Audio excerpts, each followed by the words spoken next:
Серија обвинувања за сторен организиран криминал на расправата во собранието за причините кои довеле до стечај на Евростандард банка. Како сведоци беа повикани гувернерката Анита Ангеловска-Бежовска и собственикот Трифун Костовски, кои одговараа на прашањата на пратениците. Контроверзниот случај добива нови димензии по јавно обелодените информации од страна на пратеникот од ВМРО ДПМН Антонио Милошовски, која праша гувернерката дали знаела за милионскиот долг на дури 29 струмички фирми кои земале пари, но не ги плаќале кредитите. Дел од нив биле во собственост на семејството Заеви. 29 фирми од Струмица, блиски до фамилијата на власт, меѓу кои и Сара Инженеринг, фирма на Вице Заев, брат на премиерот, меѓу кои Глобал Медија Груп, како и Тритерол, бизнис партнери на господинот Заев како градоначалник поранеше на Струмица, со месеци не ги плаќале кредитите во Евростандард банка.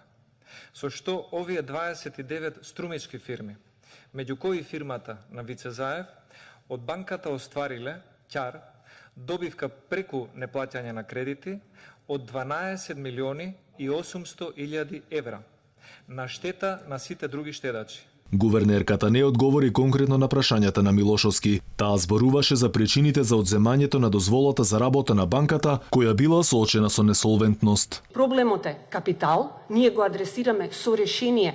Го прашуваме собственикот, дали вие сте спремни да ја докапитализирате банката? Тој писмено преземе, која е смислата на администрацијата која тој предлага, дека ќе ја докапитализира банката.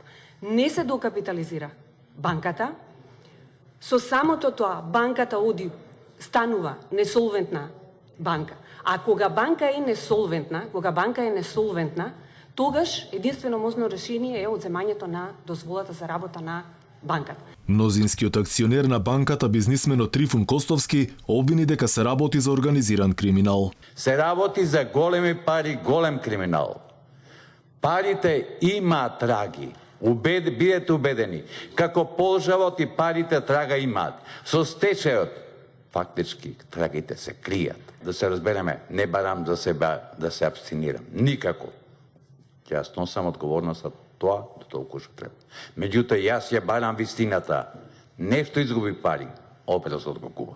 Освен Костовски и Бежовска, присутен беше јавниот обвинител Љубомир Јовески. На седницата да сведочат беа поканети и Зоран Заев и Нина Ангеловска, како и членови на техничката влада заедно со техничкиот премиер, но ниту еден од нив денеска не се појави. По завршувањето на надзорната расправа, Комисијата за финансирање и буџет ќе треба да изготви извештај со заклучоци. Инаку Евростандард банка замина во стечај во август поради неконтролираното преземање ризик за кредитирање, но и давањето кредити кои не се враќале на време. Над 70% од клиентите со заштеди до 30.000 евра ги подигнаа заробените пари, додека останатите 780 депоненти кои имаа поголем износ, остатокот ќе треба да си го бараат од стечајната маса.